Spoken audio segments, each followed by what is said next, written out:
मेरी सभी जीजियों को, बहनों को आज सौभाग्य तीज, गणगौर तीज की सभी देशवासियों की, मेरी जीजियों को, जीजाओं को बहुत बहुत बधाई।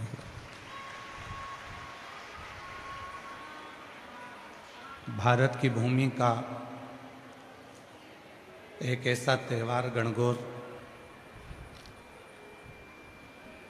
ईसर गोरा की पूजा, जिसमें भगवान शिव की कथा सुनने वाले भगवान शंकर और पार्वती की पूजन 16 दिन तक मेरी जीजियों ने, मेरे बेटियों ने करी है। माँ गौरा महारानी से, गणगौर महारानी से निवेदन है, ईश्वर जी से निवेदन है, आप सबका सुहाग अखंड हो, अमर हो, यही बाबा से प्रार्थना करते हैं, यही निवेदन करते हैं। शिव कृपा, प्रेशर खोलो, प्रेशर अंदर, प्रेशर नहीं है सामने। शिव कृपा जब तक जीव के ऊपर नहीं होती है, भगवान शंकर की करुणा जब तक जीव पर नहीं होती, तब तक वह जीव शिव का नहीं हो पाता है, भगवान शंकर का नहीं हो पाता।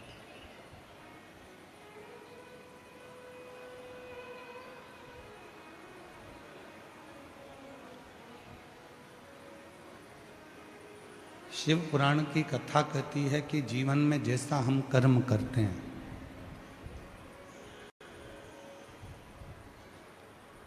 उस कर्म के अनुसार ही हमको फल की प्राप्ति होती है।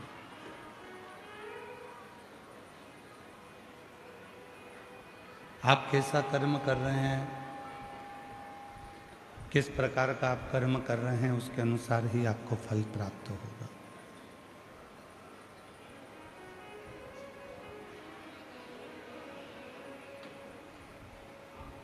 व्यक्ति का जो मृत्यु लोक में कर्म है, वैसा कि वैसे ही कर्म उसके प्राण छूटने के बाद भी रहता है।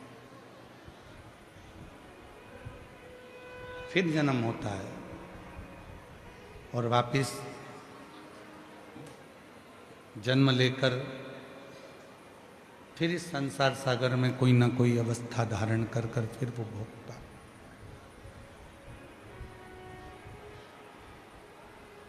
इसलिए शिव महापुराण की कथा कहती है कि मत बुरे कर्म कर बंदे, वरना पछताएगा, भगवान की आंखों से तू बच नहीं पाएगा, तो बच नहीं पाएगा। अरे ओ अज्ञानी मत कर नादानी, अरे ओ अज्ञानी मत कर नादानी, तेरे कर्म का फल भी तू ही पाएगा, जैसा किया तूने तेरे आगे आएगा।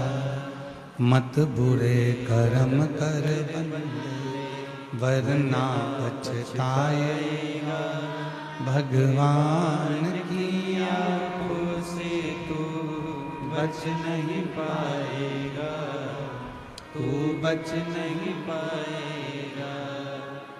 हमारा पूर्व का जो कर्म है, हम पूर्व में जो कर्म कर चुके होते हैं, उसी कर्म के अनुसार हमको अगला जन्म प्राप्त होता है। कुछ अच्छा कर कर चलो। संसार में जन्म लिया है, संसार सागर में जन्मे हैं। संसार सागर में यदि हमारा और आपका जन्म हुआ है, तो कुछ अच्छा कर कर चलो, कुछ श्रेष्ठ कर कर चलो। बड़ी मुश्किल से ये मानव का देह मिला है। बड़ी मुश्किल से मानव का शरीर मिला है। और ये मानव का जो शरीर है, मानव का जो देह है, इसको व्यर्थ नहीं गंवाना। ये जो शरीर है, ना जाने कितनी तप और साधना का फल है।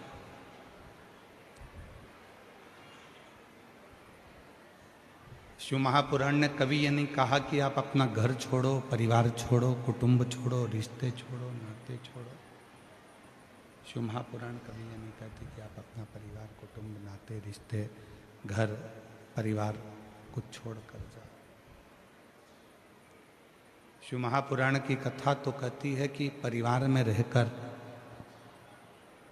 रिश्तों में रहकर, नातों में रहकर, कुटुंब में रहकर इस शरीर का सदुपयोग करो।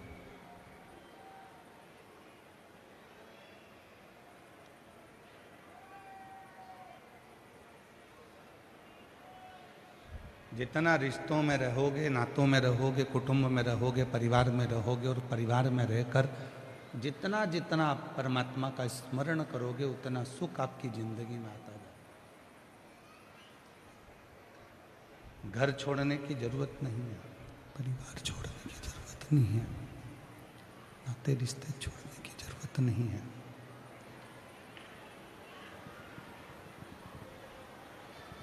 ना रिश्ते छोड़िए, ना कुटुंब छोड़िए। आगे आवाज नहीं आ रही है भाई, ग्राउंड में आवाज नहीं है, प्रेशर नहीं बढ़।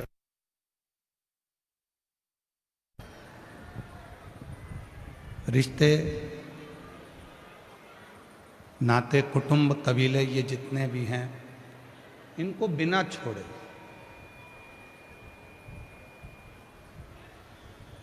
आप शिव की भक्ति को कितना धारण कर सकते हो। जरूरी नहीं कि संबंधों को छोड़ेंगे तो परमात्मा मिलेगा। हमने कई लोगों के मुख से सुना है कि घर छोड़ दो,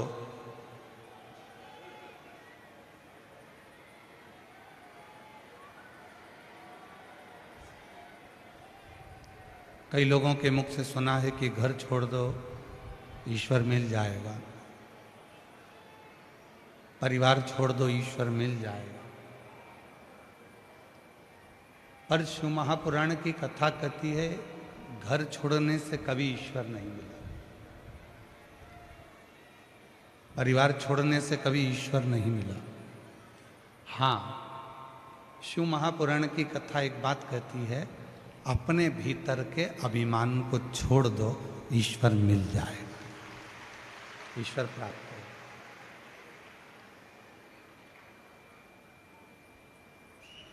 हम हमारे भीतर का अभिमान यदि अपने भीतर रखेंगे, हम अपने भीतर रखेंगे, अहंकार अपने भीतर रखेंगे और सोचें कि ईश्वर मिल जाए, नहीं मिल सकता। ईश्वर नहीं मिलेगा। ईश्वर कब प्राप्त होगा? परमात्मा कब प्राप्त होगा? जब हमारे भीतर का अभिमान जाएगा, हमारे भीतर की अभिमत्ता जाएगी, हमारे भीतर का अहम जाएगा, हमारे भीतर की आसक्ति चली जाएगी, तृष्णा चली जाएगी। अच्छा, शिव महापुराण ने एक और बात कही। शिवपुराण ये भी नहीं कहती कि तुम मत कमाओ। शिव महापुराण की कथा कहती है कि तुम्हारे शरीर की जितनी कैपेसिटी है उससे 4 गुना ज्यादा कमाओ।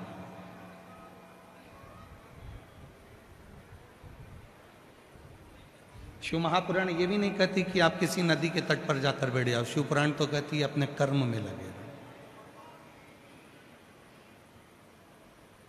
और जितना बन सके उतना अपना कर्म करो।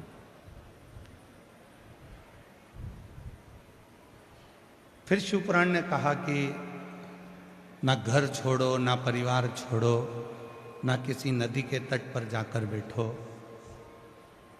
घर से बड़ा, परिवार से बड़ा कोई आश्रम नहीं है। उस गृहस्थाश्रम में रहकर शिव को एक लोटा जल चढ़ाकर उस परमात्मा के हो पड़ते।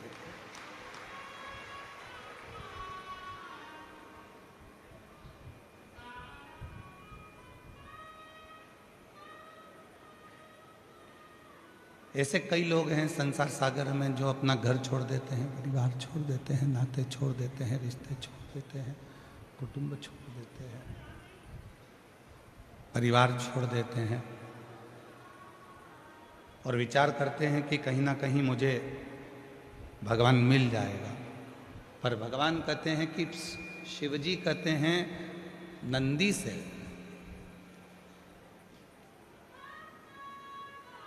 कि हे नंदी, मैं स्वयं अपनी धर्मपत्नी को नहीं छोड़ता, मैं स्वयं अपने बच्चों को नहीं छोड़ता, मैं स्वयं नंदी तुझको नहीं छोड़ता,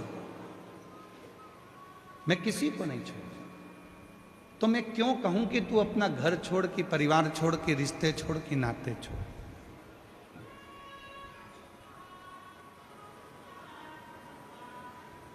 शिव महापुराण की कथा कहती है, भगवान शंकर का चरित्र कहता है, शिव तत्व कहता है कि आपको कुछ छोड़ने की जरूरत नहीं है, कुछ नहीं छोड़ना है। आपको तो केवल घर में रहकर, परिवार में रहकर, नातों में रहकर, रिश्तों में रहकर, कुटुंब में रहकर, अपने सगों के बीच में रहकर भगवान की भक्ति को धारण करना है, भगवान की विरल भक्ति को धारण करना है। क्यों छोड़े?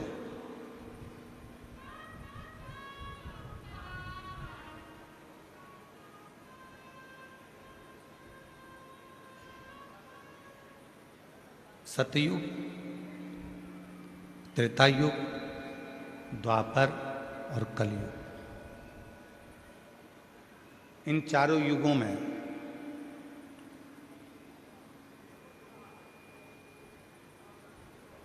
कौन श्रेष्ठ था? किनकी कीमत होती थी? आवाज सेट करते बाबू, सेट नहीं है, बाहर का रिटर्न ज्यादा आ रहा है।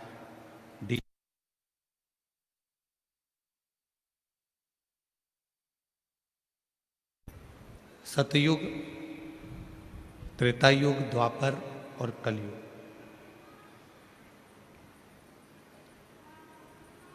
किनकी कीमत श्रेष्ठ है? तो कहा जब सतयुग था तो भक्तों की कीमत थी।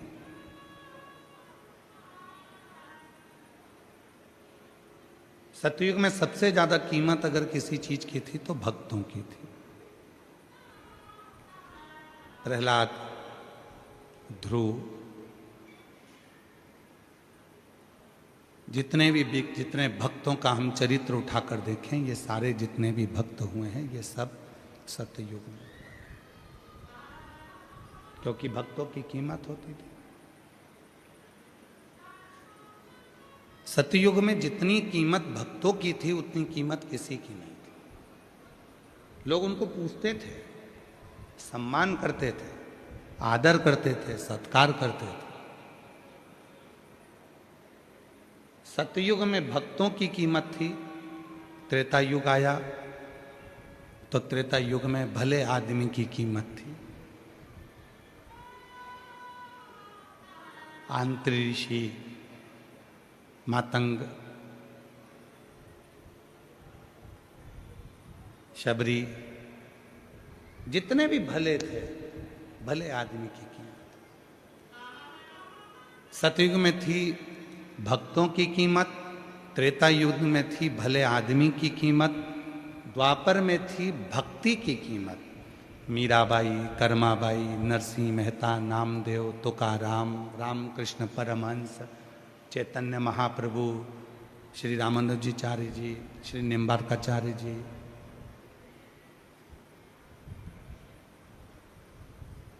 भक्ति की कीमत बढ़ी।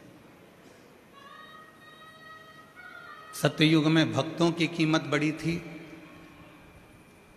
त्रेता युग में भले आदमी की कीमत बड़ी थी कि भले आदमी को सम्मान, आदर, सत्कार, भले आदमी की कीमत है। द्वापर आया, भक्ति की कीमत बढ़ी। अब आया कलयुग। तो कलयुग में केवल भ्रष्ट व्यक्ति की कीमत बढ़ी है, बाकी की सब की कीमत घट गई है।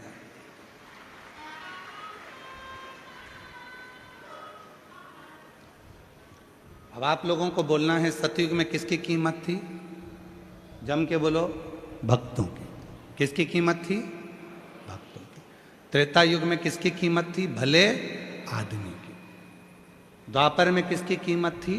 भक्ति की। और कलयुग में किसकी कीमत है? भ्रष्ट व्यक्ति की। जो जितना आडंबर कर सकता है, जो जितना ढोंग कर सकता है, जो जितना पाखंड कर सकता है, जो जितना भ्रष्ट होगा, दुनिया के लोग बस उसी को श्रेष्ठ समझ ले। भ्रष्ट।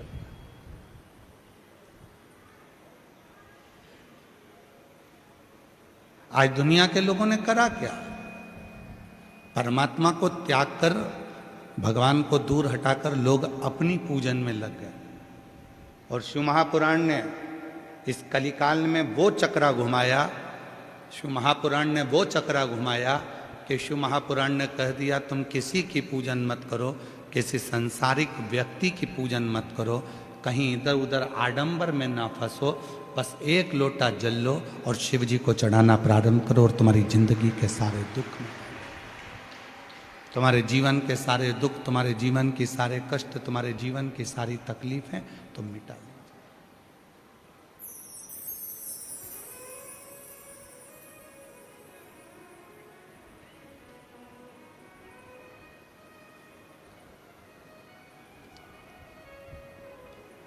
आप में से कितने लोग हैं? 1 2 3 4 5 और पीछे के जितने पंडाल हैं उसमें जो लोग बैठे हो, लाखों की संख्या में आप लोग आए हैं। आप में से कितने लोग हैं जो 12 घंटे की तपस्या करते हो? कोई करता है? हम भी नहीं करते। कोई कहे कि सीवर वाले गुरुजी तुम तपस्या करते हो क्या 12 घंटे की? नहीं करते। आप में से कितने लोग हैं जो 9 घंटे की तपस्या करते हो? कोई नहीं करता।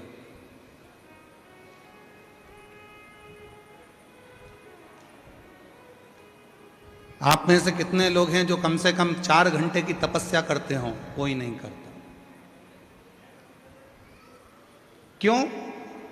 क्योंकि कलयुग में तपस्या कम हो गई, समस्या ज्यादा हो गई। कलयुग में तपस्या कम हुई है और समस्या ज्यादा हुई है।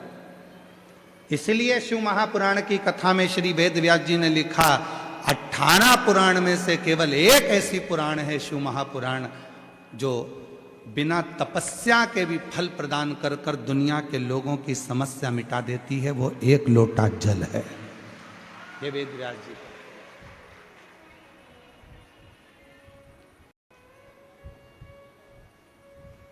14 घंटे की तपस्या, 12 घंटे की तपस्या, 6 घंटे की तपस्या, 3 घंटे की तपस्या, 2 घंटे की तपस्या, 1 घंटे की तपस्या। कली काल में तपस्या कम हो गई है और समस्या बढ़ती चली गई है। हर व्यक्ति के जीवन में समस्या पड़ी हुई है। दुनिया का कोई संत, कोई साधु, कोई सन्यासी, कोई तपस्वी, कोई साधक, कोई उपासक, कोई महात्मा, कोई जोगी, कोई सन्यासी, दुनिया का कोई ज्योतिषाचार्य, दुनिया का कोई साधारण व्यक्ति, दुनिया का कोई सेठ, दुनिया का कोई गरीबड़ा और दुनिया का कोई व्यक्ति आकर कह दे कि मेरे जीवन में समस्या नहीं है तो हम मानेंगे ही नहीं। क्योंकि जो जन्म लेता है, भगवान राम ने भी अगर पृथ्वी पर जन्म लिया है तो उनकी जिंदगी में भी समस्या चली है। भगवान कृष्ण ने भी जन्म लिया है तो उनकी जिंदगी में भी समस्या चली है। स्वयं भारत की भूमि के जितने बड़े बड़े संत, प्रहलाद, ध्रुव, मीरा, कर्मा, नरसिंह मेहता, नानी भाई, जितने जितने भारत की भूमि के संत हुए उनकी भी जिंदगी में समस्या चली, उनके भी जीवन में समस्या चलती रही।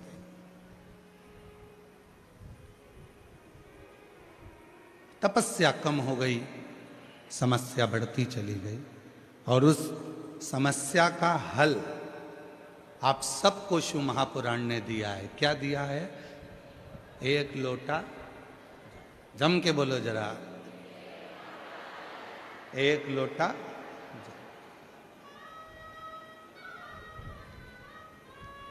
14 घंटा तपस्या नहीं कर सकते, 12 घंटा तपस्या नहीं कर सकते, 10 घंटा तपस्या नहीं कर सकते, 5 घंटे तपस्या नहीं कर सकते, 1 घंटे तपस्या नहीं कर सकते, मत करो। 1 मिनट निकालो, अपने घर में से 1 लोटा जल भरो और अपने पास का जो मंदिर हो, अपने आसपास में जो भी शिव का मंदिर हो, वहाँ जाकर चढ़ाना प्रारंभ करो। तुम्हारी जिंदगी भर की तपस्या का फल शिव देना प्रारंभ कर देंगे और शिव तुमको सुख देंगे।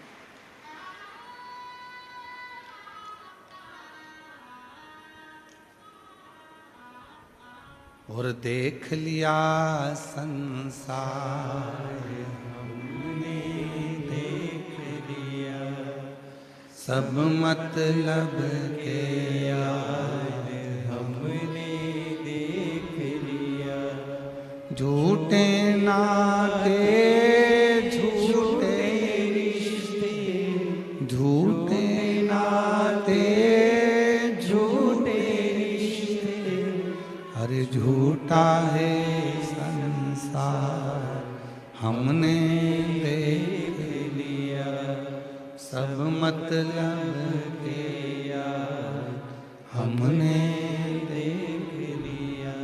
देख लिया संसार हमने देख लिया। कोई ना आए, कोई। तब आखिरी में वो शिव आए, शंकर।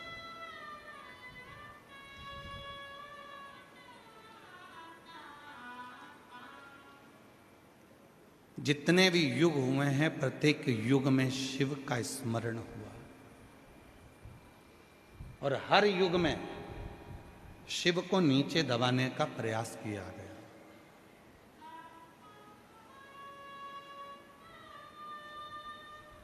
प्रत्येक युग।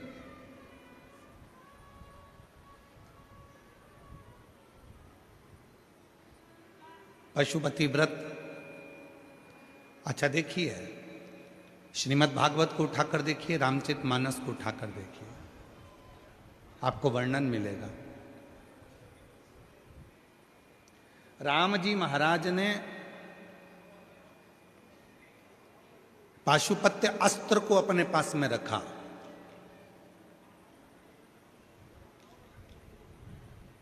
श्रीमद् भागवत कथा में वर्णन आता है कि भगवान कृष्ण ने पाशुपत्य योग को अपने पास में रखा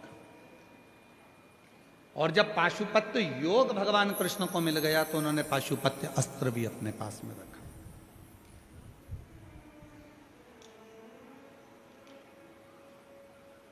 पाशुपत्य योग, पाशुपत्य अस्त्र सब देवताओं ने अपने पास में रखा। वेदव्यास जी शिव महापुराण में लिखते हैं, वेदव्यास जी विद्येश्वर संहिता में लिखते हैं कि संसार के लोगों ने भगवान शिव से निवेदन करा कि भोले बाबा, राम जी ने आपका पशुपत अस्त्र प्राप्त कर लिया, भगवान कृष्ण ने पशुपत अस्त्र प्राप्त कर लिया, पाशुपत्य योग प्राप्त कर लिया, पर ये संसार के लोगों का कल्याण, कलयुग में जो जन्म लेंगे इनका उद्धार कैसे होगा। तो वेद व्यास जी लिखते हैं कि भगवान शिव स्वयं माँ पार्वती से कहते हैं कि कली काल में मैंने त्रेता में राम जी को पशुपत अस्त्र दिया है, मैंने द्वापर में भगवान कृष्ण को पशुपत अस्त्र दिया है, मैंने द्वापर में भगवान कृष्ण को पशुपत योग दिया है, मैंने त्रेता में भगवान राम को पशुपत योग दिया है, पर मैंने कलयुग के लोगों के लिए एक व्रत बचा कर रखा है और वो है पशुपति व्रत। ऐसा व्रत जिससे व्यक्ति कलिकाल में सारे सुख प्राप्त कर सकता है। पाशुपत्य व्रत, पशुपत व्रत वो व्रत है जिससे संसार का मनुष्य जो चाहे वो प्राप्त कर सकता, जो चाहे।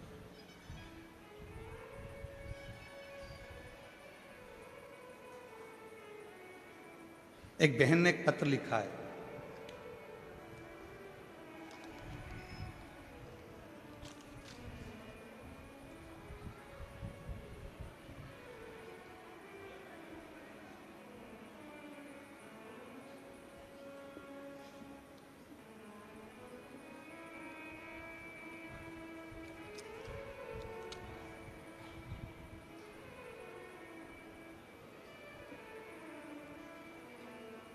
जिला रेवाड़ी से है।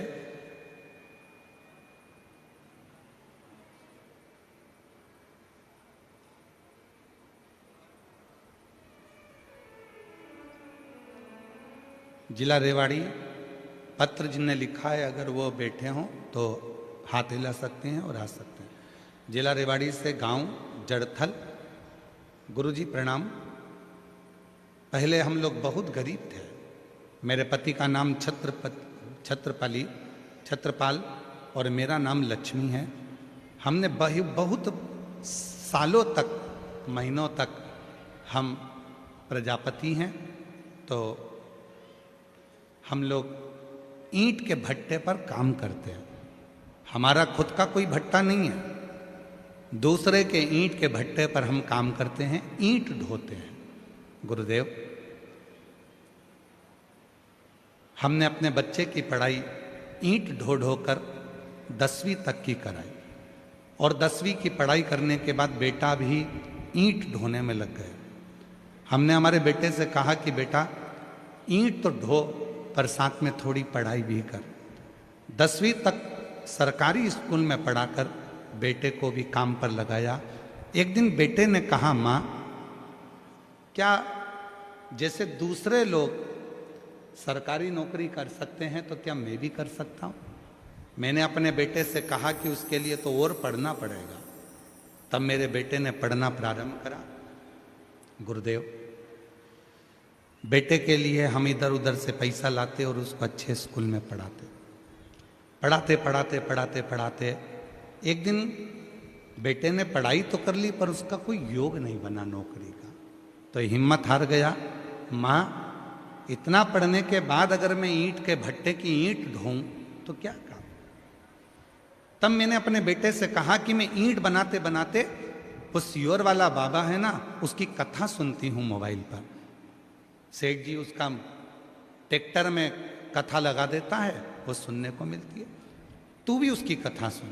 गुरुदेव, मेरे बेटे ने 2 महीने तक आपकी कथा सुनी, पशुपतिनाथ का व्रत किया, अपनी मेहनत को 4 गुना बढ़ाया और बाबा की ऐसी कृपा शायद किसी पर हुई हो जो मेरे बेटे पर हुई है। आज मेरा बेटा फरीदाबाद में एसडीओ के पद पर नियुक्त हो गया।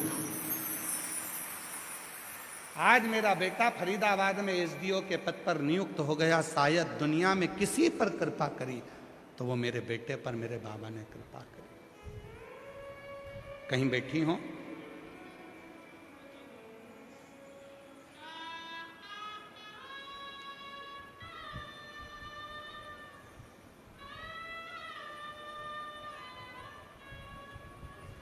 गुरुजी और मेरे बाबा को मैं क्या धन्यवाद दूं? जरा पत्र को पढ़िएगा। इस पत्र की जरा ऊपर वाली लाइन का आप स्मरण करिएगा। मेरे बाबा ने केवल 1 नौकरी नहीं, पत्र को पढ़िए जरा। मेरे बाबा ने 3-3 नौकरी मेरे बेटे को दी है। 3-3 नौकरी दी, कोई 1 नौकरी नहीं छोड़ी। वेदव्यास जी लिखते हैं अपनी शिव पुराण के अंतर्गत, वेदव्यास जी वर्णन करते हैं शिव महापुराण के अंतर्गत। शिव महापुराण में वेदव्यास जी लिखते हैं, मैंने राम जी महाराज को पशुपत अस्त्र दिया है त्रेता में। मैंने राम जी को पशुपत योग दिया है त्रेता में। मैंने द्वापर में भगवान कृष्ण को पशुपत अस्त्र दिया है, पशुपत योग दिया है।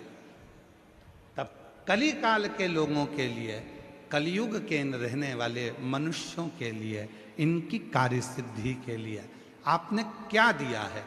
तो वेदव्यास जी लिखते हैं कि शिव जी कहते हैं, पार्वती, मैंने कली काल के मनुष्य के लिए पाशुपत व्रत दिया है। इस व्रत को जो नियम से धारण करता है, शिव कहते हैं कलयुग में उसके मनवांछित फल की प्राप्ति होना प्रारंभ हो।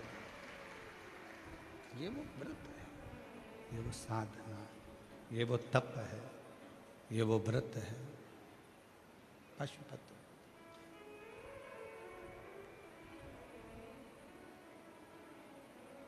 और मैंने तेरे ही भरोसे बाबा, तेरे ही भरोसे हवा बिच उड़ती जावांगी, बाबा डोर हथो छड़ी नामे कटी जावांगी, भोले मैं तेरी भगत, शंभु मैं तेरी भगत।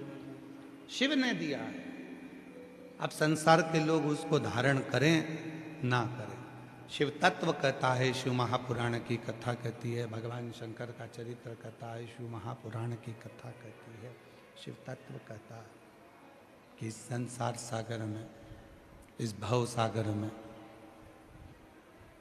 शिव की साधना, शिव का तप, शिव की भक्ति बार बार जन्म और मरण के प्रपंच से दूर कर देती।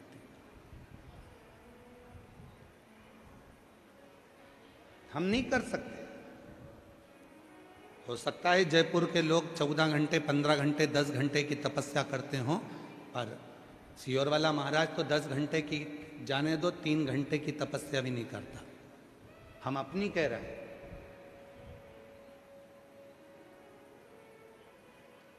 हो सकता है आप लोग तो 3-4 घंटे की तपस्या कर लेते होगे, पर हमसे तो नहीं बनती।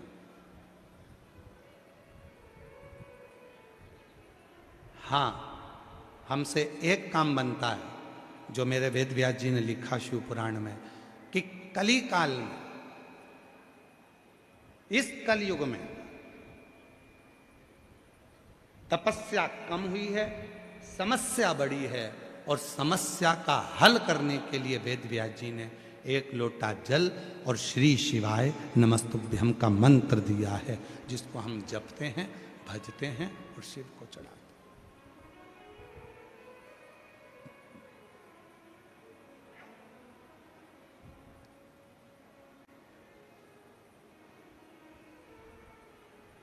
आप में से कितने लोग हैं जो शिव जी के मंदिर में 1 लोटा जल चढ़ाने जाते हैं? हाथ उठाओ जरा। सभी लोग जाते हैं? रखिए रखिए। प्रणाम आपके चरणों में। मैं नमन करता हूँ जयपुर की इस पवित्र मेरी बहनों को, मेरे जीजाओं को, मेरी बेटियों को, बेटाओं को, मेरे बुजुर्ग माँ बाप को मैं प्रणाम करता हूँ आपको, जो आप शिव के मंदिर में जाते हैं। और भोलेनाथ जी से कहते रहना, कुछ भी हो जाए तेरा मंदिर मत छुड़वाना, पलंग पर मत पटकना, चलते फिराते अगर लेकर भी जाना है तो किसी के आश्रित कर कर मत पटकना, चलते फिरते तेरे धाम तक लेकर जा। चलते फिर। हमें तपस्या नहीं आती है, हमें मंत्र नहीं आता, हमें साधना नहीं आती, हमें नियम नहीं आता, ना हम तप जानते हैं, ना साधना जानते हैं, ना व्रत जानते हैं, ना हम नियम जानते हैं। हम तो केवल एक चीज जानते हैं, श्री शिवाय नमस्तुभ्यं, श्री शिवाय नमस्तुभ्यं, श्री शिवाय नमस्तुभ्यं, श्री शिवाय नमस्तुभ्यं। हम तो एक चीज जानते हैं, केवल हम कुछ नहीं जानते, कुछ। कितनी सुंदर बात। एक बार मां पार्वती जी बैठी थी अमरनाथ जी की गुफा में और शिव जी कथा कह रहे हैं।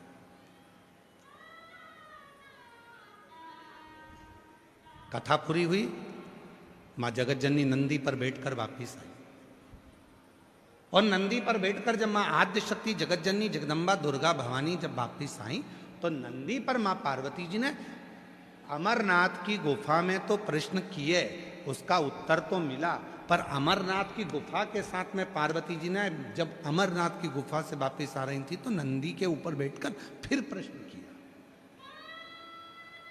वापिस प्रश्न।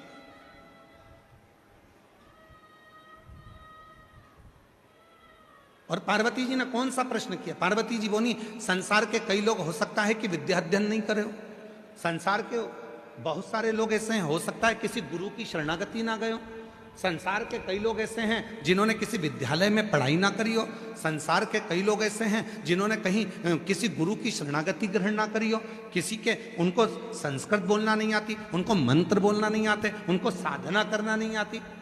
क्या आप संसार के लोगों के लिए ऐसे कोई मंत्रों का निर्माण करे हैं जिससे संसार के लोग अगर उस मंत्र का स्मरण करें तो उनको उसका फल मिल जाए।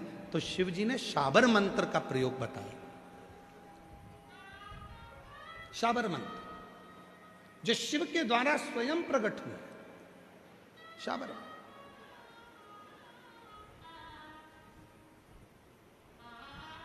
और शाबर मंत्र किसको कहते हैं? शाबर मंत्र कहते किसको है? किसको कहा गया शाबर मंत्र? कई लोग कहते हैं सीवर वाले महाराज जी तो वही की वही भजन गुनगुना देते हैं, वही की वही लाइनें गुनगुनाते रहते हैं। इनकी जितनी कथा सुनो सारी कथा में एक जैसी लाइन मिलेगी, मंत्र बस वो एक एक लाइन गुनगुनाते रहते हैं। क्या है? शिव महापुराण में स्वयं भगवान शंकर पार्वती से कहते हैं दुनिया के लोगों को मंत्र याद नहीं रहेगा, तपस्या याद नहीं रहेगी, तो मैं अपनी इस अंग से शाबर मंत्र को प्रकट करता हूं। शाबर मंत्र कहते किसको हैं? तो शिव पुराण में वर्णन किया गया। शाबर मंत्र वो मंत्र हैं जिसको आप दिल से हृदय से शिव जी के पास बैठकर कुछ भी गुनगुनाओगे, वो शिव उसे मंत्र के रूप में स्वीकार कर कर तुम्हारा कल्याण कर देंगे। इसलिए उन मंत्र को आप और हम गुनगुनाते, महादेव नमन चरणों में स्वीकार कीजिए। अच्छा, दुनिया के लोगों को क्या लगता है कि महाराज जी भजन गा रहे हैं, महाराज जी भजन की लाइन गुनगुना रहे हैं। ना ना ना, इस मंत्र को ये हमारे मुख से, आपके मुख से कोई भी स्तुति निकल रही है, वो स्तुति बारंबार निकलेगी तो मंत्र का काम करेगी। आप बार बार अगर किसी को एक ही बात कहोगे, राम राम सा राम राम सा राम राम सा, तो वो मंत्र हो जाएगा। जय श्री कृष्णा सा जय श्री कृष्णा सा मंत्र हो जाएगा। श्री शिवाय नमस्तुभ्यम श्री शिवाय नमस्तुभ्यम मंत्र हो जाएगा। जब एक ही लाइन को तुम बार बार गुनगुनाइए तो वो मंत्र, वो केवल भजन की लाइन नहीं होगी, वो शंकर का शाबर मंत्र बन जाता है। महादेव नमन चरणों में। इसलिए आप लोगों से भी कहते हैं, आप भी बोलिए, स्वीकार कीजिए सबका किया है, मेरा भी उद्धार कीजिए, उद्धार कीजिए। तो कहा, फिर वर्णन आया, पार्वती जी ने शिव जी से कहा सारे मंत्र पुराणों में लिखे होंगे, सारे मंत्र पुराणों में मिलेंगे, क्या शाबर मंत्र कहीं लिखा हुआ मिलेगा? तो शंकर भगवान ने कहा नहीं पार्वती, शाबर मंत्र वो मंत्र होता है मेरा बिना पढ़ा लिखा भक्त, जिसको ना मंत्र आए, ना तपस्या आए, ना साधना आए, ना व्रत आए, वो भक्त जब मेरे मंदिर में आकर मुझसे कुछ भी बोलता है, मैं उसको स्वीकार कर कर मंत्र समझकर उसकी झोली भरना प्रारंभ कर देता हूँ। उसकी जो जैसी भावना लाया वो वैसा ही फल पाया, नहीं खाली उसे लौटाया वो मन ही मन हर्षा। शाबर मंत्र क्या? तुम्हारे मन से जो बात शिव महापुराण की कथा में, भगवान शंकर के मंदिर में, शिव जी के साक्षी में, गुरु के साक्षी में जो निकल रहा है वो शाबर मंत्र ही है। और उस मंत्र का प्रभाव कितना होता है कि दुनिया के लोगों का काम शिव पुराण की कथा में पहुंचते हैं, 7 दिन की कथा बैठकर सुनते हैं, बाबा से प्रार्थना करते हैं, और दुनिया के लोग कहते हैं हमारा यह काम हो गया, 3 महीने में बाबा ने हमारी सुन ली। क्यों सुन ली? क्योंकि आप सब इस कथा में बैठकर शाबर मंत्र को गुनगुनाते हो, शिव के उस मंत्र का स्मरण करते हो, दिल से प्रार्थना करते हो, और जब जो प्रार्थना करी जाती है वही मंत्र हो जाता है, और उस मंत्र को शिव स्वीकार कर लेता है। शिव स्वीकार। एक पत्र है, अच्छा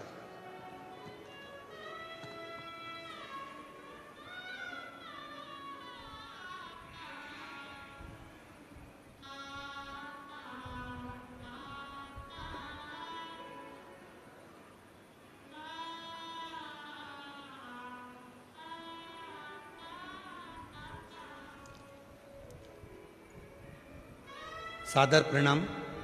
मैं सरोज देवी, जिला चुरू, राजस्थान की रहने वाली हूँ। कहीं बैठी हो सरोज देवी, जिला चुरू, राजस्थान से आई हैं?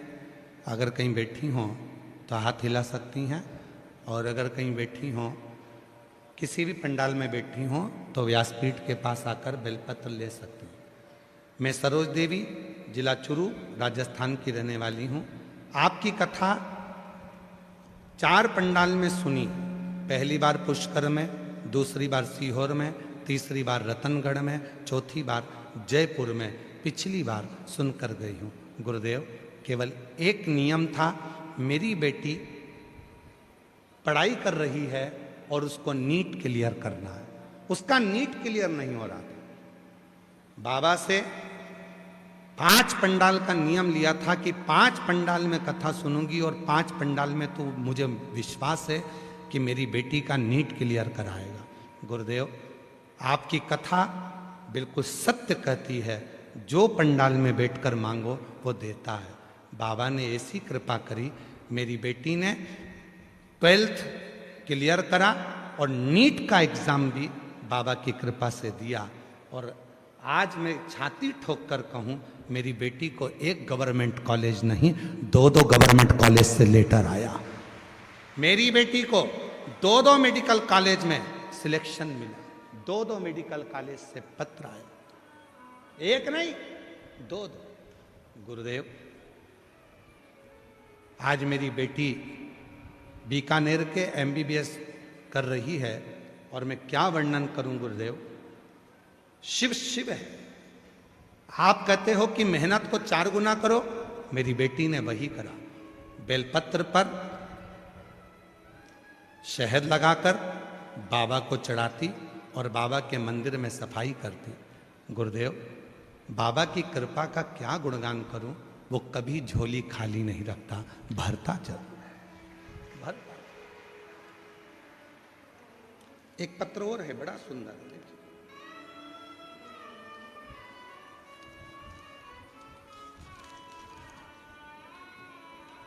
छोटू कवर, जिला सीकर।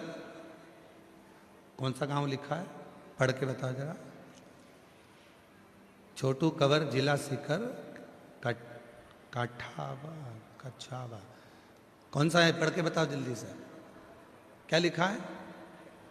कठावा, कछावा गांव से आई हूँ। मेरा मोबाइल नंबर ये है। गुरुदेव, मैं क्या वर्णन करूँ। मेरा पोता सरकारी नौकरी का प्रयास कर रहा था, उसका नंबर नहीं लग रहा था। मैंने 2025 में पहली बार आपकी कथा टीवी पर सुनी, फिर बाबा से दोबारा आपकी कथा रतनगढ़ में सुनने के लिए गई। फिर वहीं पर पंडाल में रहती थी और पूरे मन से साथ आपकी कथा सुनती थी। फिर आपकी कथा जयपुर में दूसरी बार सुनने गई थी। बाबा, में क्या वर्णन करूं, मेरे पोते के हाथ पर गठान हो गई थी। बाबा वह शिवालय भी जाता और जल भी चढ़ाता और वही जल अपने हाथ पर, शरीर पर लगाता। फिर कुछ दिनों में उसकी गठान ठीक हो गई और बाबा, मेरा पोता रोज मंदिर जाता, जल चढ़ाता। आप कहते हो मेहनत करो, मेरा बेटा मेहनत करता और बाबा की कृपा से आज मेरे बेटे का इंडियन आर्मी में सिलेक्शन हो गया और उसकी ट्रेनिंग जबलपुर में चल रही है। मैं बाबा को यहाँ प्रणाम करती हूँ। मैंने अपने पोते का फोटो भी लगाया, पोते का फोटो भी लगाया। आप लोग LED पर देख सकते हो, आस्था चैनल पर देख सकते हो, जिसका फोटो भी लगाया। एक विश्वास।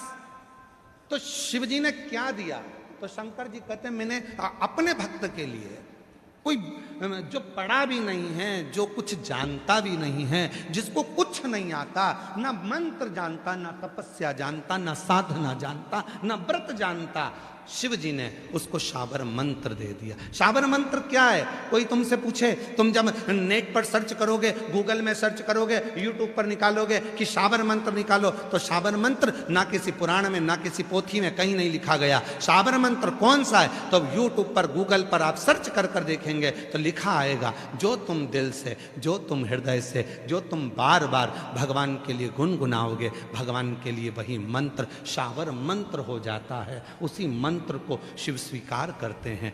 और महादेव नमन चरणों में स्वीकार लीजिए, सबका किया है मेरा भी उद्धार कीजिए, उद्धार कीजिए। हे त्रिपुंड धारी, है त्रिशूलधारी, है त्रिपुंड धारी, है त्रिशूलधारी।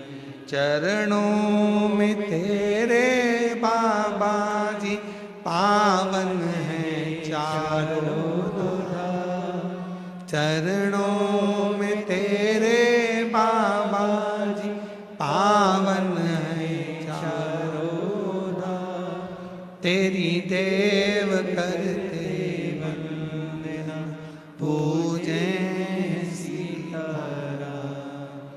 हो जाए पूरी कामना, हो जाए पूरी कामना।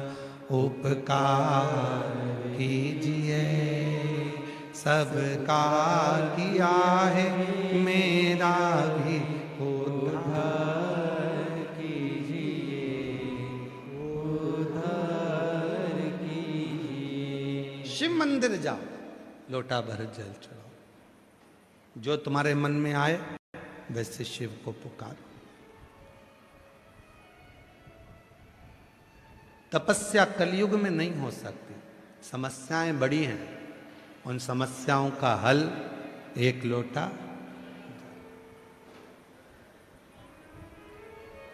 बड़ी है समस्या।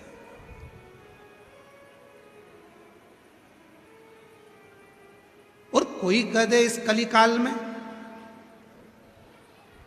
कलयुग में आने के बाद अगर कोई कहता है कि नहीं साहब मैं तो 12 घंटे तपस्या करता हूं, मैं 9 घंटे तपस्या करता हूं, मैं 22 घंटे तपस्या करता हूं, मैं 24 घंटे तपस्या करता हूं, श्री शिवाय नमस्ते। हाथ जोड़ लो, प्रणाम करो, नमन करो, चलो। दो चीजें हैं, एक होता है वरदान और दूसरा होता है आशीर्वाद। जम के बोलो कौन कौन सा चीज है? आवाज नहीं आई, जम के बोलो। पहले नंबर पे वरदान, दूसरे नंबर पर आशीर्वाद। दो चीजें हैं और दोनों में जमीन और आसमान का अंतर है। वरदान और आशीर्वाद में जमीन आसमान का अंतर है। वरदान ऋषि को भी मिल जाता है, वरदान तपस्या करने वाले को भी मिल जाता है, वरदान असुर को भी मिल जाता है, वरदान कोई बहुत राक्षस है उसको भी मिल जाता है, वरदान सुर को भी मिल जाता है, वरदान असुर को भी मिल जाता है, वरदान पशु को भी मिल जाता है, वरदान पक्षी को भी मिल जाता है, और वरदान कोई दुष्ट है पापी है उसको भी मिल जाता है। वो बहुत तपस्या करेगा, वरदान मिल गया। तप करा ब्रह्मा जी का, वर मिल गया। हिरण्यकशिपु ने तप करा, वर मिल गया। हिरण्याक्ष ने तप करा, वर मिल गया। रावण ने तप करा, वर मिल गया। वरदान सुर को मिलेगा, असुर को मिलेगा, दैत्य को मिलेगा। वरदान जिसको चाहो उसको मिल सकता है। वरदान असुर को, राक्षस को भी, पापी को भी मिल सकता है। पर आशीर्वाद केवल भक्त को ही प्राप्त होता है, जो भगवान की शरणागति में रहता है।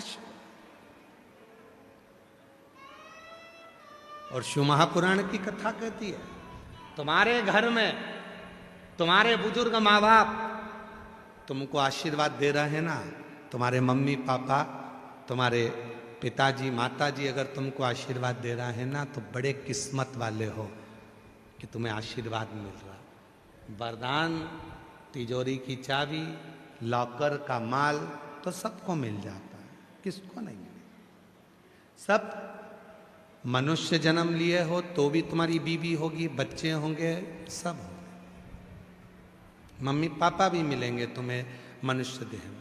और तुम अगले जन्म में अगर कोई दूसरा जन्म लेकर पैदा हुए, मान लो कुत्ता बन गए, बिल्ली बन गए, सुंगरा बन गए, गधा बन गए, पशु बन गए, पक्षी बन गए, तो उसमें भी तुम्हारे को पत्नी मिलेगी हो। अपन लोग कहते हैं ना, कुत्ता की कुतिया, बिल्ला की बिलैया, हिरन की हिरनिया, तोता की तोती, कौवा की कौनी, मोर की मोरनी। तो हर जन्म में तुम्हें पत्नी मिलेगी। यह मत सोचो कि केवल इसी जन्म में पत्नी मिलेगी। यह तुम्हारा पीछा छोड़ने वाली नहीं है। 7 जन्म का फेरा है तुम्हारा, ऐसे कोई पीछा नहीं छोड़ेगी। हर जन्म में मिलेगी पत्नी, हर जन्म में मिलेगी बच्चे, हर जन्म में मिलेंगे। तुम जिस जन्म में पैदा होगे, तुम माथे की जूं भी बन जाओगे तो वो लीख बनकर पैदा होगी। ऐसे हर जन्म में पत्नी मिलेगी, बच्चे मिलेंगे।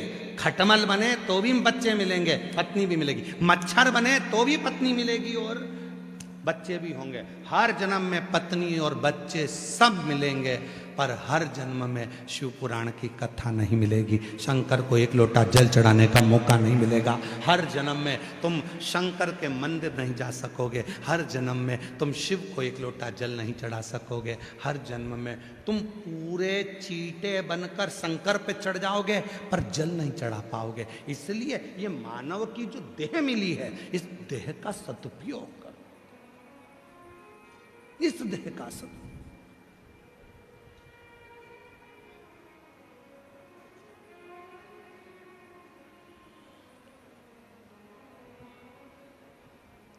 और शिव के सिवा कहीं दिल ना लगाना, शिव के सिवा कहीं दिल ना लगाना, वरना पड़ेगा तुझे आंसू बहाना, वरना पड़ेगा तुझे आंसू बहाना।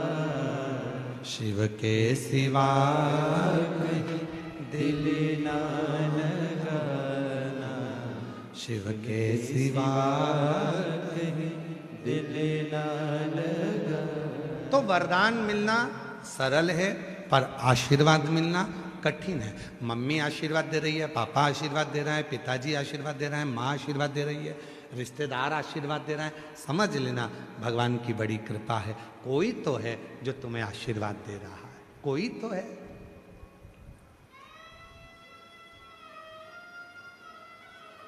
सास से खूब लड़ो, खूब लड़ो, ननन से खूब लड़ो, पर पांव पड़ना बंद मत करो। सास से खूब लड़ो, पर पांव पड़ना बंद मत करो। खूब लड़ लो, जितनी तुम्हारी कैपेसिटी है, जूड़ा बांध बांध के लड़ो, अच्छी जोरदार लड़ो, दमदारी से लड़ो, पर प्रणाम करना बंद मत करना, पांव पड़ना बंद मत करना। वो लड़ ले, झगड़ ले, तुम्हें रोटी नहीं दे, अलग कर दे, दूसरे मकान में भेज दे, तो भी सिर पे पल्लू मल्लू लेके तुरंत पहुंच जा। और 30 त्योहार पे जाके डोकरी के बुढ़िया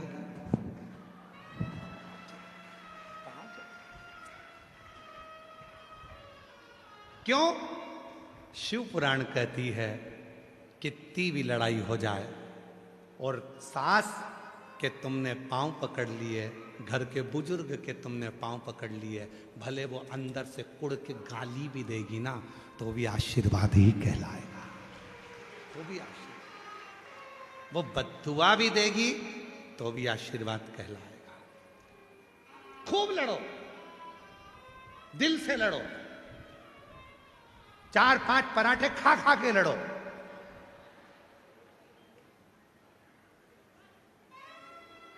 ब्यूटी पार्लर से तैयार होके लड़ो, खूब लड़ो, पर पांव पड़ना बंद मत करो। चरण जरूर पकड़ो, प्रणाम जरूर करो, नमन जरूर करो। कहा गुरुजी हमारे मन में बहुत मन मोटाव हो गया, आपस में झगड़ा हो गया, लड़ाई हो गई, वो हमारा मुंह नहीं देखती, हम उसका मुंह नहीं देखते। क्या हुआ? निसड़ले बनकर चले जाओ, अपने को तो बस जाना है, चले पांव पकड़िए, प्रणाम करो। घर से निकाल देगी तो पांव पड़ने वाले को कोई नहीं निकालता, पांव तो पड़ो, निकाल देगी तो निकाल देगी, अपन तो पांव पड़ो। हम क्या करते हैं? लड़ाई होती है, पांव पड़ना बंद कर देते, प्रणाम करना बंद कर देते। शिव पुराण क्या कहती है? शिव पुराण क्या कहती है? बड़ा कौन है? शिव पुराण क्या कहती है? बड़ा कौन है? शिव महापुराण की कथा कहती है जो किसी के आगे झुक कर चलना सीख जाता है वो जिंदगी का सबसे बड़ा व्यक्ति कहलाता है। सबसे। मेरे शंकर भगवान को देखो, देवताओं ने अमृत पी लिया, सारे देवता अमृत की तैयारी में, तो सबके पास अमृत आने वाला था और शंकर जी के पास में विष भेज दिया गया। पार्वती जी ने कहा तुम्हारे पास में विष भेजा है, विष पियोगे? शंकर भगवान बोलने लगे क्या हुआ, विष पीने में तकलीफ क्या है, मैं तो पीऊंगा। विष पिया,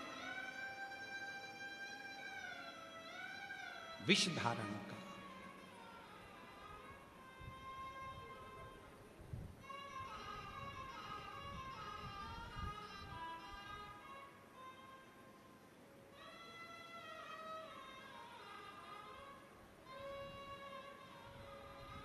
तो कहे कुछ भी। शिव महापुराण की कथा कहती है आशीर्वाद लेने में पीछे मत हटना। एक गलती हो गई थी ब्रह्मदेव से। ब्रह्मा जी ने कह दिया था ये पूरी सृष्टि का निर्माण मैंने किया है और सृष्टि का निर्माता भी मैं हूं, रचने वाला भी मैं हूं, संहार करता भी मैं हूं, सब कुछ मैंने किया, सब कुछ। भगवान विष्णु के मुख से निकल गया था, ब्रह्मा जी तुम कहते हो कि सृष्टि तुमने बनाई है, निर्माण करता तुम हो, संहार करता तुम हो, बनाने वाले तुम हो। तब भगवान नारायण ने कह दिया कि सृष्टि का निर्माण करता भी शिव है, चलाने वाला भी शिव है और संहार करने वाला भी शिव। प्रभु आपकी कृपा से सब काम हो रहा है, भोले आपकी कृपा से सब काम हो रहा है। करते हो भोले बाबा मेरा नाम हो रहा है, करते हो भोले बाबा मेरा नाम हो रहा है। भोले आपकी कृपा से सब काम हो रहा। सृष्टि रचने वाला भी शिव है, सृष्टि को चलाने वाला भी शिव है और सृष्टि का संहार करता भी शिव है। वो तो जवाबदारी थोड़ी भगवान नारायण को दे दी, जवाबदारी थोड़ी सी भगवान ब्रह्मा जी को दे दी, जवाबदारी थोड़ी सी इंद्र को दे दी, वरना सारा काम तो शिव का ही है।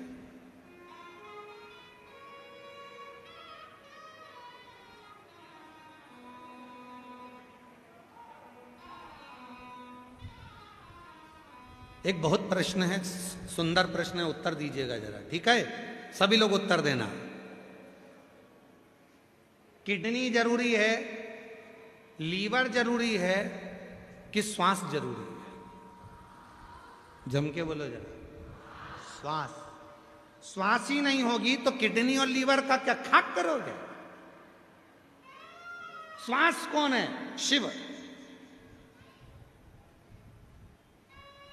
चल रही, चला रहा, पूरी सृष्टि का निर्माण करता भी वही है, संहार करता भी वही है। केवल उन्होंने दे दिया, नारायण आप ये कार्य करिएगा, ब्रह्मा जी आप ये कार्य करिएगा। मैं ज्यादा कार्य नहीं कर सकता क्योंकि मैं तो अपनी मस्ती में रहता हूं, अपनी मस्ती। आप ये कार्य करो, चलाओ, ठीक है। भगवान नारायण ने कहा ब्रह्मा जी से कि सृष्टि का संहार करता और चलाने वाला शिव है। ब्रह्मा जी मारने को तैयार नहीं हुए और जब ब्रह्मा जी नहीं माने तो ब्रह्मा जी ने कहा कि कौन शिव? मैं शिव को भी नहीं जानता। तो भगवान शंकर और ब्रह्मा जी ने एक बड़े पर्वत को घुमाना प्रारंभ करा। पर्वत जैसे घुमा उसने एक लिंग की आकृति धारण कर ली और लिंग की आकृति में से आवाज आई, हे ब्रह्मा, हे विष्णु, मैं ही शिव हूं, मांगो क्या चाहते हो, क्या चाहते हो? तब भगवान नारायण ने कहा मांगने के लिए नहीं, ब्रह्मा जी आपको समझ नहीं पा रहे थे, ब्रह्मा जी आपको जान नहीं पा रहे थे, इसलिए आपको प्रकट किया। ब्रह्मा जी कहने लगे ये शिव है, ये एक गोल आकृति, पिंडी की आकृति, शिवलिंग की आकृति, ये शिव है। ब्रह्मा जी मानने को तैयार नहीं हुए कि इनका मुख कहां है। इनका चरण का है। और मेरी जीजियों, कई माताओं की आदत रहती है कि शिवलिंग की पिंडी में मुख देखती हैं।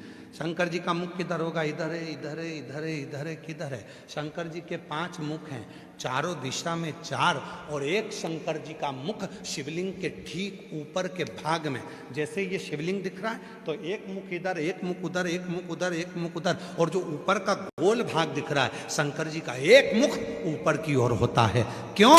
क्योंकि अगर कोई भूल से भी बेलपत्र चारों दिशा की जगह मेरे शिवलिंग पर चढ़ा दे, भूल से भी चावल का दाना ऊपर ना चढ़ाकर नीचे भी चढ़ा दे, भूल से भी एक पुष्प चारों दिशा में या ऊपर की ओर कहीं पर भी शिवलिंग पर अगर ये कहीं पर भी चढ़ाएगी, शंकर कहते हैं मैं उसको स्वीकार कर लूंगा। मेरे पास में सर्वस्वता है।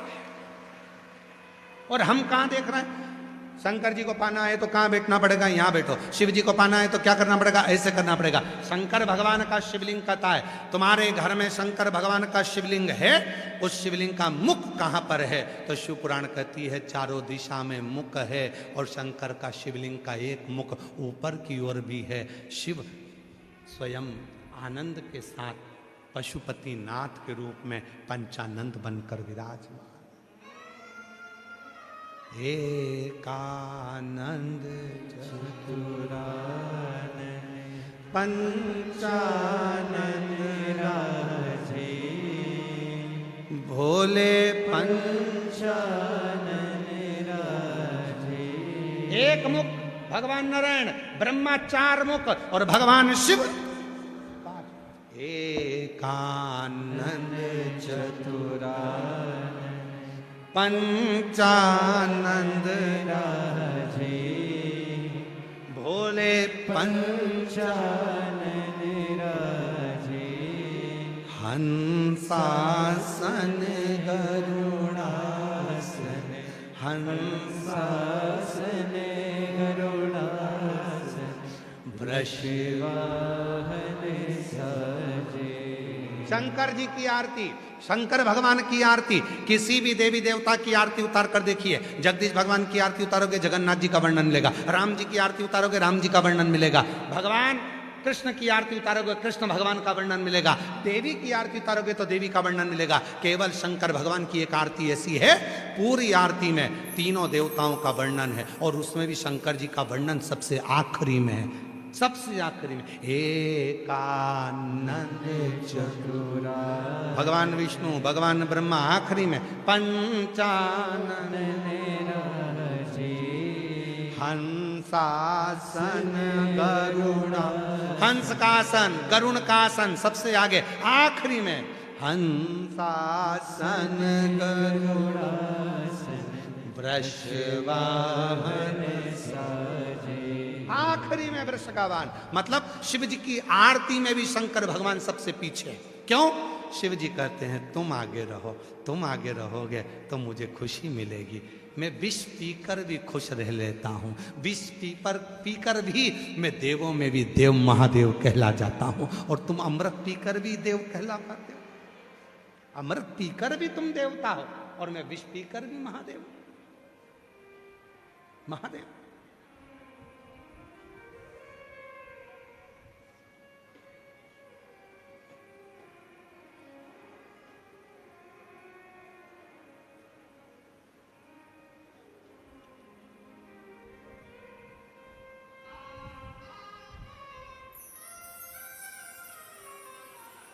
कल एक माता जी ने पत्र भेजा था, अब ढूंढना पड़ेगा। पत्र में उन्होंने लिखा था, गुरुजी आप राजस्थान आए हो, कथा में कम से कम 2-4 भजन गाना। अब मैं मेरी जीजी को क्या बताऊं कि पूरी कथा में केवल एक ही भजन होता है, और उसको भी कहीं ना कहीं से घुमा फिरा कर लाना पड़ता है। 2 भजन आ जाए तो समझ लो शंकर जी ने तुम पर कृपा कर दी। और तुम अगर सोच के बैठी हो कि 3-4 भजन हो जाए तो हम बाद में गाने बजवा देंगे हो, पर कथा में भजन 1 या 2 बाबा की कृपा से आएंगे। सुनाइए। शिव तत्व क्योंकि पूरी कथा में आपको केवल शंकर को महसूस करना है, पूरी कथा में शिव से अपने मन की बात करना, शिव का गुणगान सुनना है, शंकर भगवान ने क्या क्या लीला करी है उसका स्मरण करना है। सास ओटले पर बैठकर, बाहर बैठकर जब अपनी बहू की बड़ाई करती है ना, और बहू के कानों में वो बड़ाई सुनने में मिल जाती है ना, तो बहू बहुत खुश होती है। शाम को खीर बनाती है, मालपुआ बनाती है सास के लिए, मम्मी खाओ। मम्मी बोली क्यों री बेटी आज खीर क्यों बनाई? बस मेरा मन कर गया, क्योंकि बहू को सुनने में आ गया सास ने मेरी बड़ाई करी है। उसी तरह जिस देवता की कथा सुनने के लिए बैठे हो उसका जितना गुणगान कर सकते हैं उतना गुणगान करो, और उतना गुणगान सुनो, तो वो भी तुम्हारे लिए कुछ अच्छा करने का प्रयास करेगा कि मेरा गुणगान कर रहा, मेरा। और शिव के सिवा कहीं दिल ना लगाना, शिव के सिवा कहीं दिल ना लगाना। शुद्ध भाव से ब्रह्मा जी से कहा कि यही शिव है। ब्रह्मा जी नहीं। अब ब्रह्मा जी क्या बोले भगवान विष्णु से? मुझे शिवलिंग का चरण देखना है और सिर देखना है। कहां मुख है मुझे वो देखना। शिव जी का मुख कहां पर है मुझे वो देखना। भगवान नारायण ने हाथ जोड़कर ब्रह्मा जी से कहा, ब्रह्मदेव कैसी बात करते हो? शंकर भगवान के शिवलिंग में मुख देखने की होड़ मत रखो। और फिर निवेदन करूं पूरी जयपुर के श्रोताओं से, कोई तुमसे पूछे कि तुमने शंकर जी को देखा है, साफ मना कर देना कि ना तो हमने शिव जी को देखा है और ना कभी हम शिव जी को देखना चाहते हैं। शिव जी को देखना भी नहीं चाहते और ना हम शिव जी को कभी देखें। तो फिर शिव पुराण की कथा क्यों सुनते हो? तो कहना बस उसको महसूस करना चाहते हैं। हवा दिखना नहीं चाहिए, हवा तो हमारे शरीर में अंदर प्रवेश करना चाहिए। हवा दिखेगी वो ठीक नहीं है, हवा महसूस करो कि हवा चल रही है। हम तुम्हारे सामने कूलर चला देते हैं, हवा दिखाकर बताओ कि हवा कहाँ है, ऐसी चल रहा है इसकी हवा कहाँ है, पेड़ों से हवा निकल कर जा रही है, हवा कहाँ है? हवा दिखती नहीं है पर शरीर उसको महसूस करता है। शिव दिखता नहीं है पर वो महसूस करने में आता है। जब वो झोली भरता है तो महसूस होता है कि उसने कृपा कर, उसने कृपा। एक पत्र है, अच्छा है, देखिए।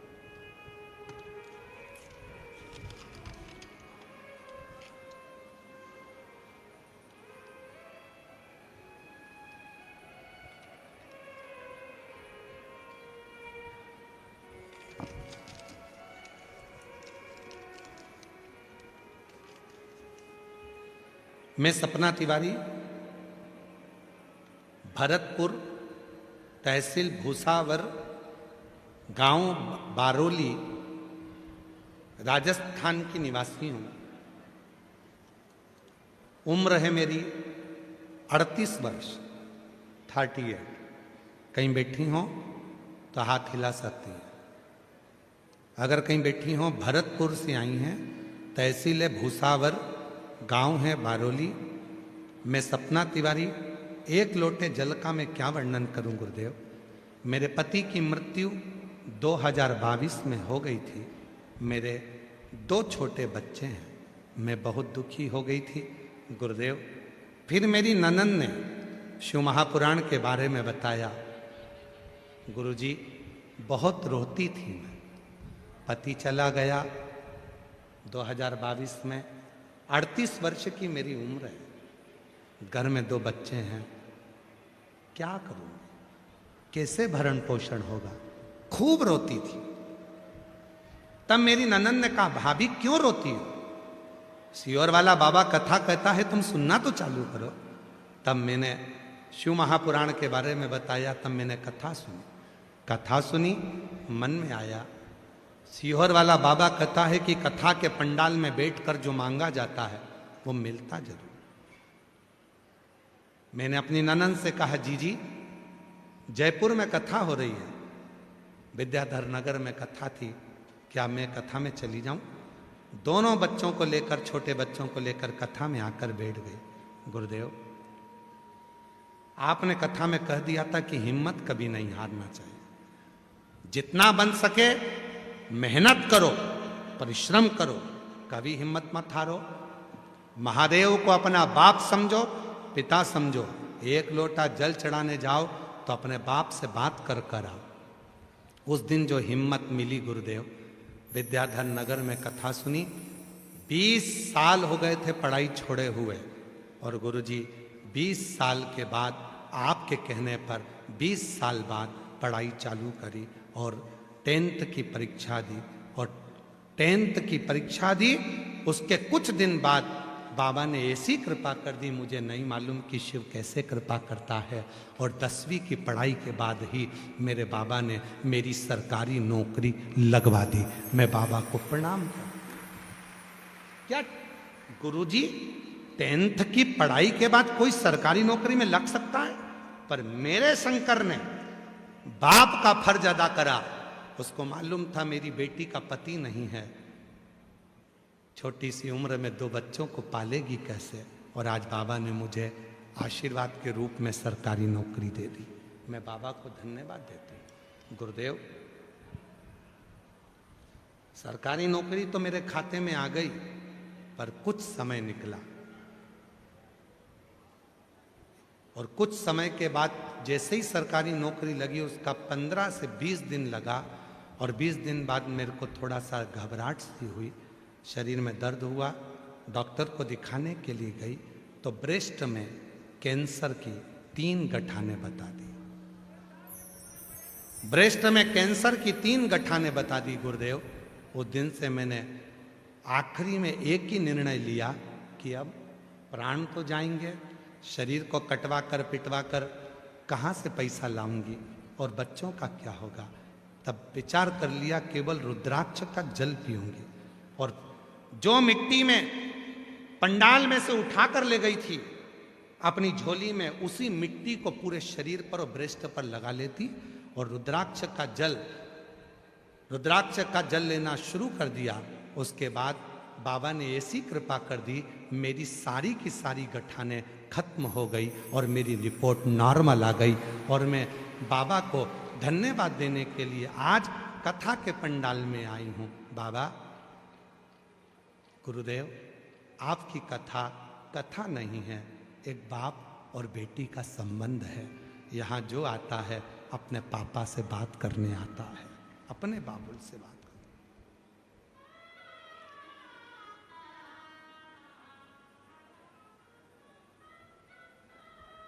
मेरा तू ही तो हमदर्द है, जिसे हर दर्द कहता।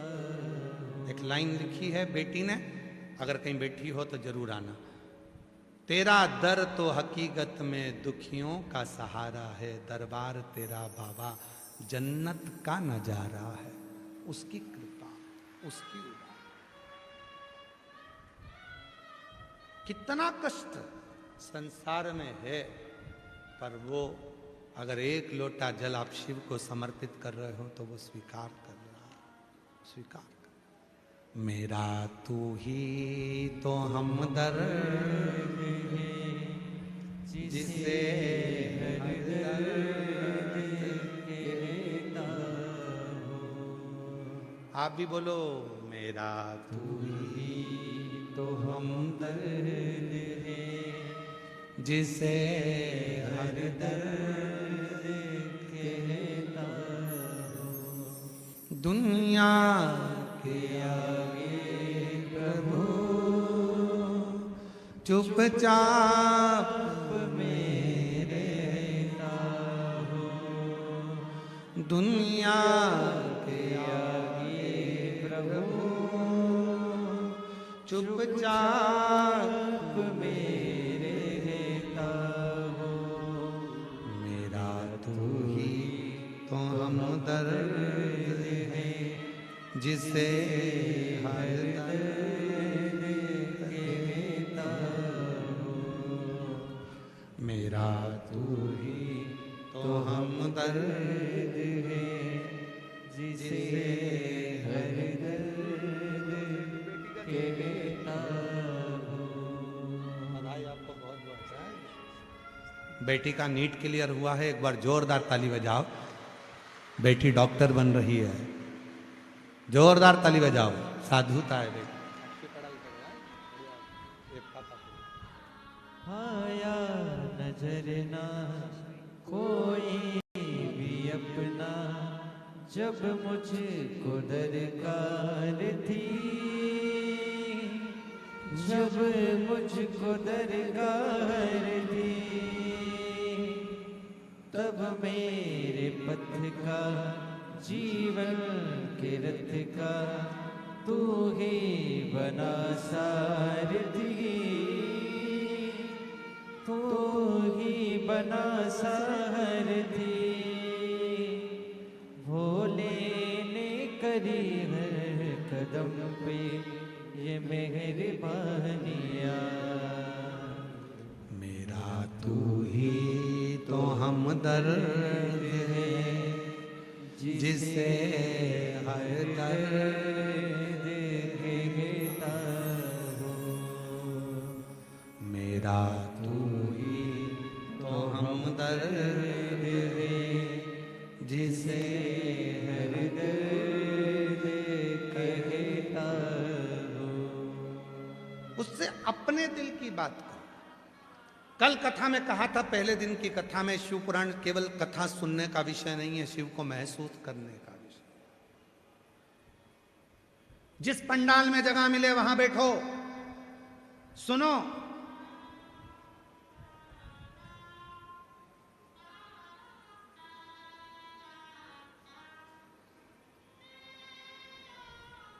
जहां जगह मिले वहां बैठ जाओ, सुनो उसको, महसूस करो कि मैं मेरे बाप के पास बैठी हूं। जयपुर की भूमि पर मेरा पिता, मेरा कुबेरेश्वर महादेव, मेरा शिव, मेरा केदारेश्वर, मेरा तिलकेश्वर, मेरा भोला भंडारी आया है। मैं अपने बाबुल को अपना दुखड़ा कहूंगी। आज गणगौर के दिन मेरा पापा मेरी बात सुनने के लिए आया है। मेरे बाबुल से अपने मन की बात कहूं, सुनेगा, उसको कहो। और जयपुर की इस पवित्र धरा से निवेदन करूं, मेरी जीजियों, जिंदगी में ऐसा कोई दुख नहीं है, जीवन में ऐसा कोई दुख नहीं है जिस दुख का हल नहीं है।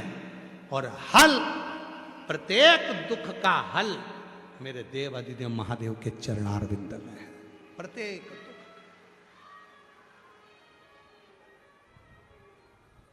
शिव के चरणों में प्रत्येक दुख का हल है। कितनी बड़ी, उस बेटी ने लिखा ब्रेस्ट के कैंसर में 3 गठान ब्रेस्ट कैंसर की बता दी, हिम्मत नहीं हारी, शिव का जल पीती रही, पहुंच गई सी और रुद्राक्ष ले आई, तांबे के लोटे में गलाती, शिव जी को चढ़ाती, पीना चालू करा। पंडाल की कथा में से गई थी तो मिट्टी बांध कर ले गई थी, उस मिट्टी को शरीर पर लगाती। दूसरी बार जांच कराने पहुंची, डॉक्टर ने कह दिया ऑपरेशन की जरूरत नहीं है, 3 गठाने गल चुकी हैं और कैंसर की रिपोर्ट नॉर्मल आ गई।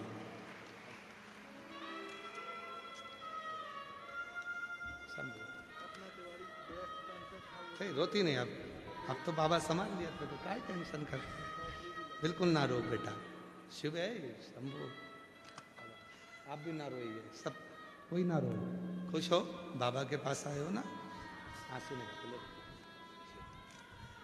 नौकरी भी लग गई और तेरा कैंसर भी बाबा अच्छा कर दिया है।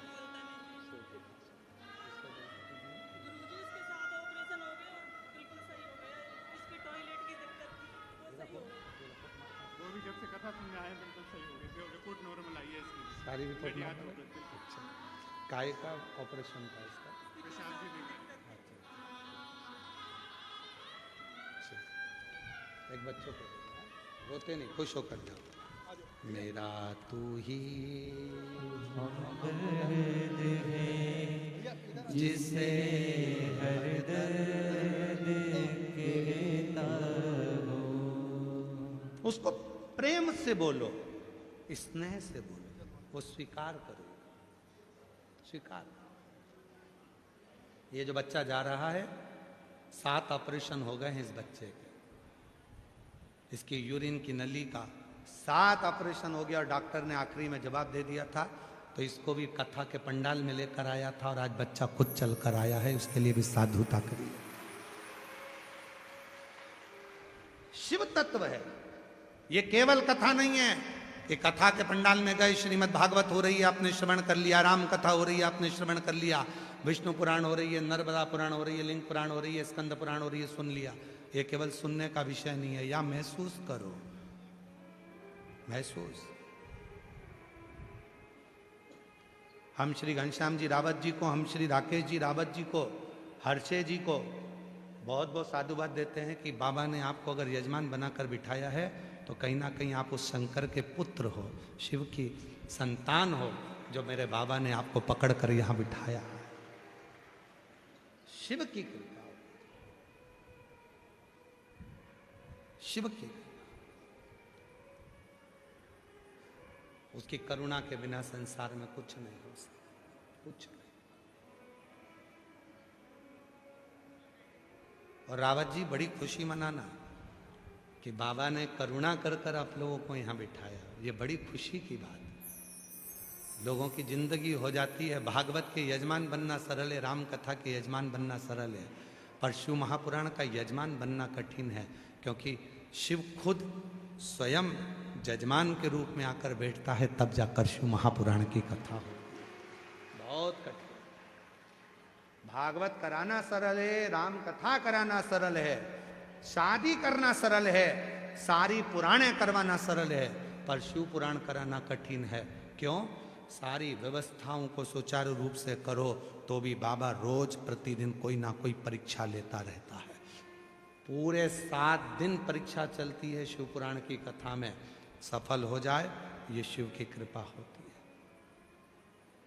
कहाँ से लाखों भक्त आते हैं, कहाँ जाते हैं किसी को नहीं मालूम, कैसे भोजन करते हैं, कैसे पाते हैं, चले जाते हैं, किसी को नहीं मालूम।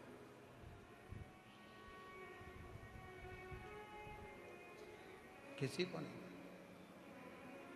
ये कोई साधारण सा प्रसंग नहीं है कि जिसको केवल सुन लिया, सियोर वाला महाराज आ गया और सुना के चले गया, ना ना।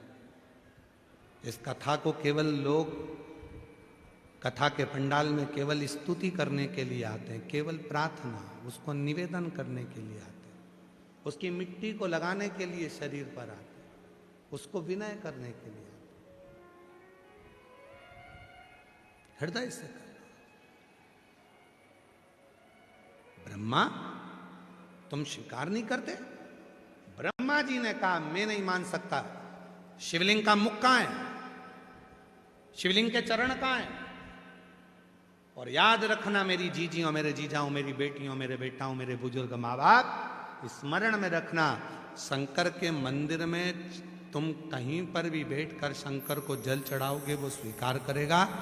खड़े होकर भी अगर शिव जी के शिवलिंग पर जल चढ़ा रहे हो तो भी वो स्वीकार कर रहा, क्योंकि वो एकानंद चतुरानन पंचानंद राजे, भोले पंचानंद राजे, हंसासन गरुड़ासन, हंसासन गरुड़ासन, वृषवाहन साजे। ओम हर हर हर सब जगह पर उसका प्रत्येक जीव, प्रत्येक जीव।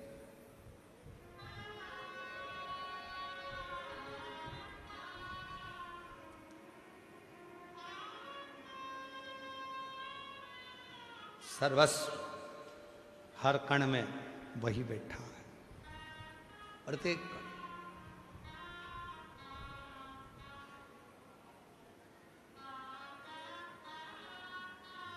शिव कथा कर रहे हैं, भगवान शंकर का चरित्र कह रहा है।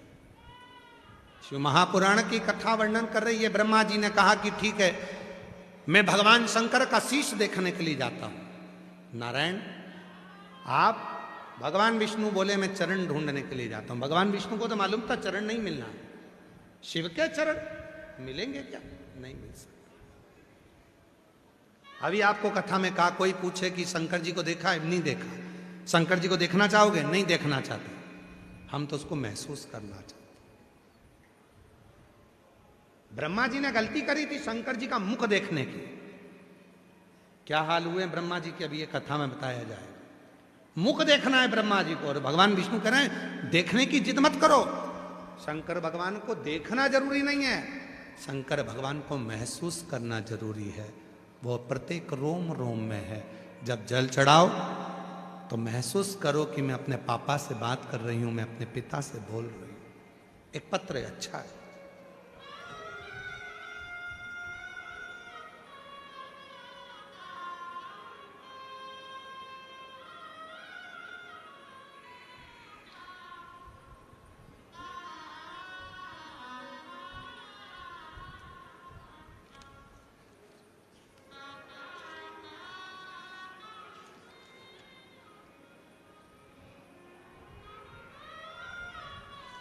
पत्र थोड़ा सा फट गया है, पर जितना पत्र ठीक है उतना हम पत्र पढ़ देते हैं।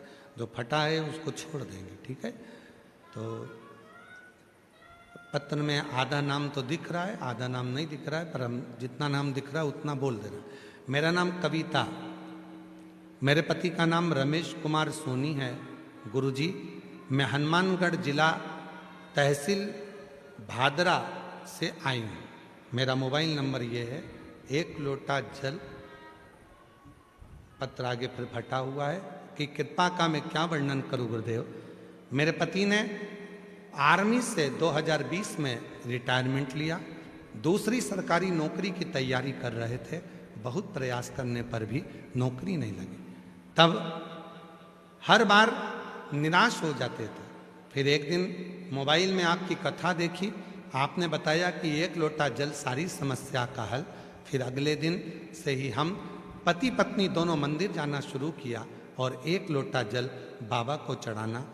2023 में हम दोनों कुबेरेश्वर धाम गए और भोले बाबा को प्रणाम किया, कंकर शंकर की पूजन की और एक कंकर शंकर घर ले आए, उसकी पूजन करना शुरू किया।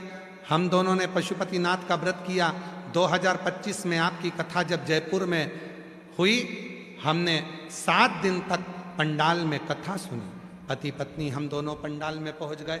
भंडारे में सेवा देते, झूठे बर्तन मांज देते, झाड़ू लगा देते। ऐसी सेवा करते करते समय निकाला। 7 दिन सेवा करने के बाद जैसे ही बाबा को प्रणाम कर कर यहाँ से बोल कर गए और बाबा की कृपा से CISF में SI के पद पर मेरे पति की नियुक्ति हो गई। मैं बाबा को यहाँ प्रणाम करने के लिए आई हूँ। कहीं बैठी हो तो आ सकती हैं बाबा को प्रणाम करने और बेलपत्र लेने। शिव को पहचानना, शंकर को